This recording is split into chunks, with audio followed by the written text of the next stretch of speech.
Hey, everybody, and happy Friday, and thank you for being with us tonight. This week, Pastor Hans and I, we've been talking about race and faith, and we believe it's a really important conversation to be having at this time, kind of at all times, really. And we are so grateful that you have joined us this week for this conversation. If you missed the conversation this week, you can go back. You can go back to Monday and watch all of the different conversations that we've had kind of starting this week. You can find them on our website, www.calvaryalex.org, or on YouTube. You can search Calvary Alex and you'll find the series there. You bet. If you're someone who's watching on Facebook, you can also go back on Facebook. But what I'd like you to do is to share this onto your personal page. That gives us the opportunity to have this conversation with just more and more people because we feel like it's just so important. It's about the conversation. And so please share it. And then if you are on YouTube, if you would mind subscribing to Calvary's channel so you can continue to be part of this conversation. We're not going to just stop here. We're going to keep the conversation going. We're so glad that you have joined us tonight. I know that we're glad to be talking about this. We're excited to kind of wrap up the week today. And to wrap up the week, I brought, get this, Angie, this is my high school football jersey. You played football? I know, it's hard to believe, right? So we were the Central Cast. You're going to get a kick out Number of this. 20. The Central Cast Fighting Squirrels. No way. Yes, you cannot make that up. That's awesome. But I got to admit, so I grew up in a small town in North Dakota, and I loved that town. I loved growing up there. I loved knowing I could walk into any store, any restaurant in town, and I was going to know everybody. I love that about the town I grew up in. I love that everybody showed up on Friday night to watch the football game, and then we'd all go to Dairy Queen afterwards. I can't believe it. And it was small enough that we could, you could go into the grocery store, get your groceries, and say, put it on my tab. And you didn't even have to say your name. No way, for yeah, real? Yeah, Yeah. That's how small the town was. I loved that town. And I'm guessing there are some of you who grew up in towns like that, small towns all over the Midwest here. I love that town. But there's something interesting that I've been able to do as I get older, is that I've been able to step back and look at that town and say, I love it, and yet there were some things that weren't quite right. Okay. There were some things, it wasn't perfect. In fact, one of those things is the very topic we've been talking about this week, is what I have recognized about that town that I still love to this day, is that the way we'd normalized our conversations, the way we talk about Black Americans, people of color, the way we talked about them, it was just wrong. It was just wrong. I mean, things like the N-word were used all the time. The racial slurs that were just, they were normalized. It was just part of normal conversation that separated us, put this giant chasm between us who were white and privileged and those who didn't live in our community, surprisingly, that were those people. And I wonder if that's part of us maturing, part of us growing up, that we start to recognize that the experiences we had growing up, they were, on the one hand, things that we love. We love our families. We love the towns we grow up in. But I think part of maturing is that we're able to separate ourselves just enough to be able to say, you know, it was great, but there was part of that was just wrong. Sure. And maybe that's been your experience in your family, too. I know in my family, the sort of ways we talked about Black Americans, people of color, they were just wrong. And not to get too close to home, but I'm gonna, here in Alexandria, I wonder if we need to do that just the same. You know, we love the slogan, easy to get there, hard to leave, right? We say that about Alexandria, but I wonder if that's true for everybody. Yeah, that's fair. And don't we want it to be true for everybody? There was a young group, young adults who organized the last couple of days a march here in town, and I'm so proud of them. As they watched the events unfold in Minneapolis, they wanted to be a part of that, and I am so proud of them. But here's what you have to know, people. What they experienced was really eye-opening for me. That there were people who would drive by, gave them the finger, yelled the N-word out the window, and that's just not right. You know, and I think we have this idea that issues of race are simply things that happen in big cities. We don't have people of color and mass that live here. We don't have a problem. But I wonder if this week has reminded us that we each need to pause for a moment and look in the mirror. Yeah. Our community, maybe we in this community need to pause and look in the mirror and say, you know what, this affects each and every one of us, starting with me. Yep. Starting with me. Me too. So here's what we hope, that the conversation we began, that it doesn't end here. In the book of Revelation is one of these weird books in the Bible, right? It's got all this craziness. But in the book of Revelation, what the author is actually doing is painting a picture of the sort of world that God wants for you and me here. Yeah. Here and now. Often we get this idea that the book of Revelation is this crazy end of times book. It's actually not. It's a story, a picture, if you will, of the world that God wants for us now. And I was looking through it, and there's this great passage that describes what I think the author is doing here, is painting a picture of the world that God wants for you and me. And he writes these words. I just love it. After this I looked, and there was a great multitude that no one could count. People from every nation, from all tribes and peoples and languages, standing before the throne and before the Lamb, robed in white with palm branches in their hands, crying out. All of us together. That's a great image. It's the world God wants for us. Yeah. So here's the deal. That's what we want for our community. That's what we want for our world.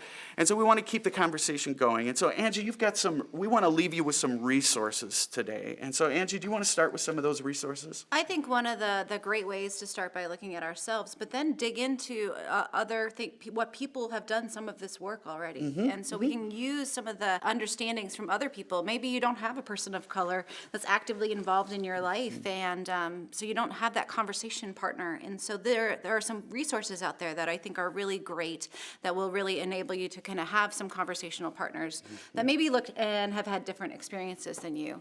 One resource that I really like, it's been around since 1989. It's a book by Peggy McIntosh called White Privilege. It talks about how we do that inner looking, but it's been considered this great resource for a long time. So it's got a lot of longevity, a lot of history, a lot of research that is backing it. So that's Peggy McIntosh's White Privilege. Another book that I just really love, it's called Just Mercy. It's written by Brian Severson. And he wrote this book, but then it was created into a movie that I understand now is free on streaming. Yep, I think on Disney Plus. Awesome. So that is a great book if you're a reader, a great movie if you are a movie watcher, but that kind of opens up and helps understand the experience of what Black Americans go through. If you'd like to go kind of even deeper, there's a movie that is available on Netflix. It's a documentary called The 13th. I watched it last night. It's a little... It's heavy and raw. It's heavy and raw. One of my former colleagues got to work on it, and so he introduced me to this movie, and it really opened my mind in ways, and it did trouble my sleep. It troubled my heart, but I felt like it was really important for me to experience kind of that voice and that understanding and to really move farther. So that one's a little heavier, I'll be honest with you. It's really good, though. But it's really a great film. There's a lot of resources out there. I've got another one. Okay. Just a podcast that I watched. So psychologist Brene Brown interviewed a gentleman by the name of Ibram Kendi, who wrote a book. And the title is a little raw. It's How to Be an Anti-Racist. And the podcast was fabulous. All you have to do is Google. We'll put the resource out there. But it was fantastic. Ibram Kendi is just this gentle, sweet man who speaks with truth. And so I'd offer that up as well. Friends, we would love to resource you more. So if you are just digging, if you're saying, hey, I've already worked through those 4 and I want more resources, I want to understand more, just send us an email, Angie@calvaryalex.org or Hans@calvaryalex.org, and we will absolutely send you a bunch of resources so that we can continue this conversation. This is a continued movement. We are honored that you have chosen to be with us this week. Like I said, share and continue the conversation. We are so glad and privileged to be able to have a platform like this to talk about this, and we're glad that you have joined us. Thanks for joining us, folks. Have a great weekend.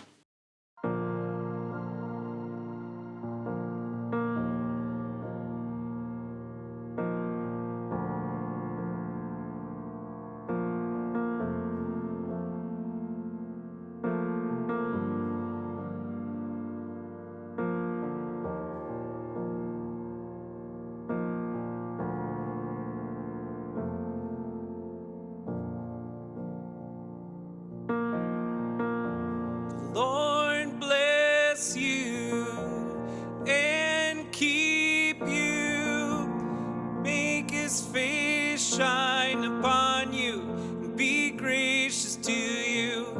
The Lord turn his face toward you and give you peace.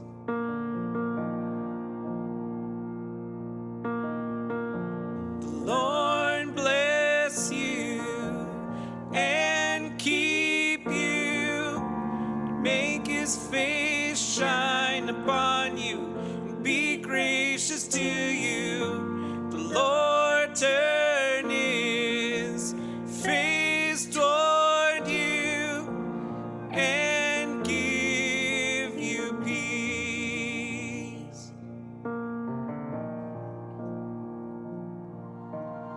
Amen.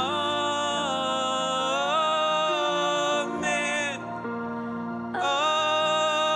Amen. Amen.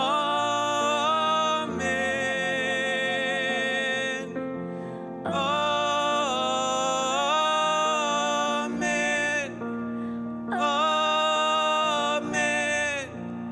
Amen.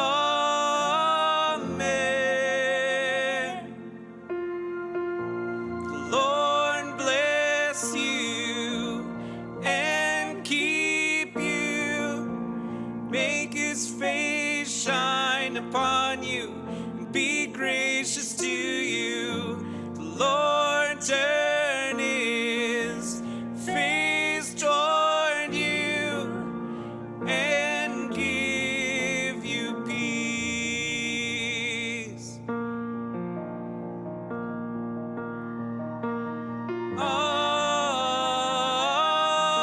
Amen. Amen. Amen. Amen. Amen. Amen.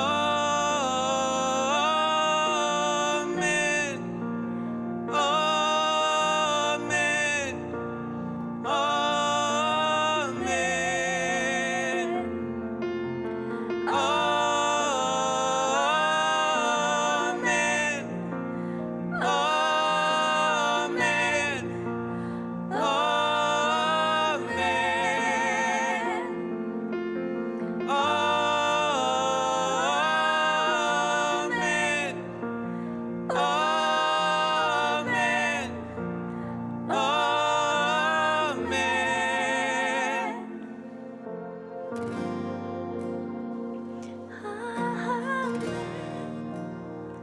Amen. Amen.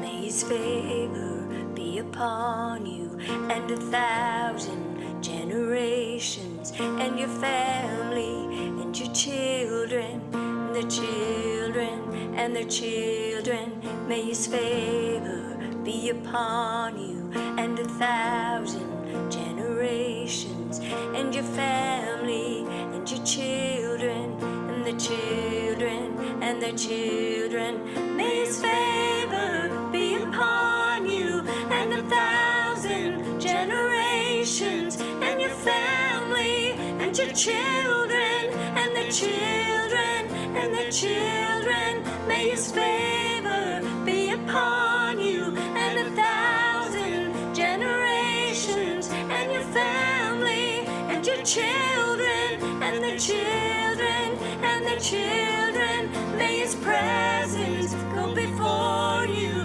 and behind you and beside you, all around you and within you. He is with you, he is with you in the morning, in the evening, in your coming, in your going, in your weeping and rejoicing. He is for you, he is for you, he is for you, he is for you, he is for you, he is for you, he is for you, he is for you, he is for you, yeah.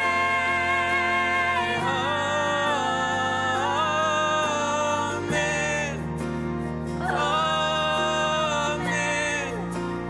Amen.